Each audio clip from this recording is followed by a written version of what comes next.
तो नमस्कार दोस्तों, मेरा नाम है लविश और आप सभी सुन रहे हो शैडो वॉइस। हर साल सावन में ये लड़की एक ही सवाल पूछती है, क्या तुमने मेरी चिट्ठी पढ़ी? भाई साहब, अगर स्टेशन पे एक भीगी हुई लड़की चिट्ठी थमाए ना तो पढ़ना मत, बस ट्रेन में चढ़ जाना और पीछे देखे बिना निकल लेना। ये चेतावनी उस बूढ़े कूली ने दी थी जो पिछले 30 साल से हर सावन में सिर्फ एक दिन काम पर आता है, और वो दिन होता है जब वो लड़की लौटती है। ये स्टोरी है भंवरगढ़ रेलवे स्टेशन की, राजस्थान से, जिसका समय है सन 1998 और मौसम सावन की पहली रात, भारी बारिश। रात काली थी, बारिश ने सब कुछ ढक लिया था। भंवरगढ़ स्टेशन के ऊपर टीन की छत पर पड़ती बूंदों की आवाज इतनी तेज थी कि स्टेशन मास्टर की खिड़की की कांच भी हिल रहे थे। प्लेटफॉर्म सुनसान पड़ा था। कहीं दूर से ट्रेन की एक सीटी सुनाई दी, धुंधली, थकी हुई, जैसे किसी ने दर्द में चीख मारी हो। रेलवे कर्मचारी कम थे और जो थे वो भी ज्यादा देर तक वहां नहीं रुके थे।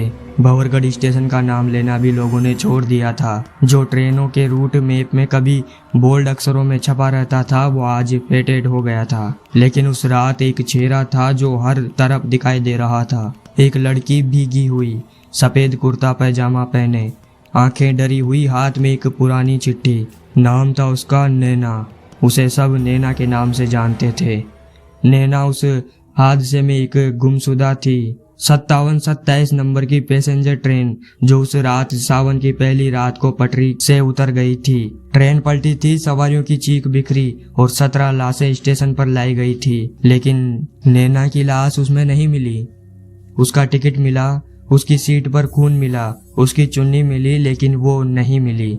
सावन की पहली रात जैसे ही आई, स्टेशन मास्टर की टेबल पर एक चिट्ठी रखी मिली। उस रात कोई ट्रेन नहीं आई थी, कोई गाड़ी नहीं रुकी थी, लेकिन चिट्ठी वहां थी और उस पर लिखा था, क्या तुमने मेरी चिट्ठी पढ़ी? किसी ने नहीं समझा, लेकिन स्टेशन मास्टर गोविंद चौहान ने उसे पढ़ लिया और अगले साल सावन की पहली बारिश में गोविंद ने खुद को ट्रेन के आगे फेंक दिया था। वो मामला निपटा ही था कि हमारे पास अगला केस आता है रघु नाम के लड़के का। रघु रेलवे में नया लड़का, कोटा से ट्रांसफर होकर भंवरगढ़ स्टेशन पर पोस्टिंग में लगा था। उसने इन बातों को अफवाह मानकर अनसुना किया।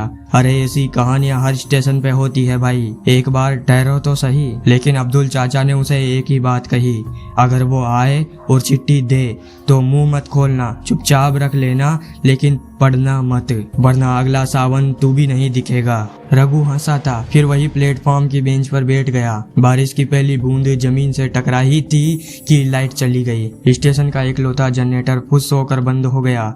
टॉर्च भी ब्लिंक करने लगी और तभी सामने के प्लेटफॉर्म पर एक लड़की खड़ी थी।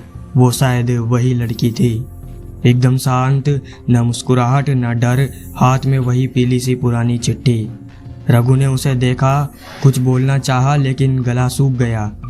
वो लड़की करीब आई, उसके पैरों में पानी टपक रहा था और आंखें एक ही सवाल पूछ रही थी, क्या तुमने मेरी चिट्ठी पढ़ी? रघु ने कांपते हुए हाथ बढ़ाया। चिट्ठी उसके हाथ में रख दी गई। अगली बारिश में मैं फिर आऊंगी पूछने, वो बोली। अगर तुमने पढ़ लिया तो तुम मुझे मेरी जगह दोगे। और वो गायब हो गई। रघु ने चिट्ठी को ताले में बंद कर दिया। हर रात कुछ अजीब होता। स्टेशन की घड़ी उल्टी चलने लगी, टॉयलेट में किसी के रोने की आवाज आती, रेलवे लाइन के पास रात को टॉर्च जले बिना जलने की रोशनी आती। कभी कभी कोई अधजली लड़की स्टेशन से दूसरी तरफ जाती दिखती और अगले दिन खबर आती, किसी खेत में एक आदमी की लाश मिली है। रघु टूटने लगा और अब सावन फिर आने वाला था। उसने चिट्ठी को ताले से निकाला, हाथ कांप रहा था, सांस भारी हो गई, लेकिन अब वो जानना चाहता था आखिर इस चिट्ठी में क्या है। उसने चिट्ठी खोली, उसके अंदर सिर्फ एक लाइन लिखी थी, क्या तुम मेरी जगह मर सकते हो? और तभी पीछे से एक ठंडी सी हवा चली और वही आवाज आई, अब तुमने पढ़ लिया ना, अब अगला सावन तुम्हारा है। रघु के हाथ से चिट्ठी गिर चुकी थी।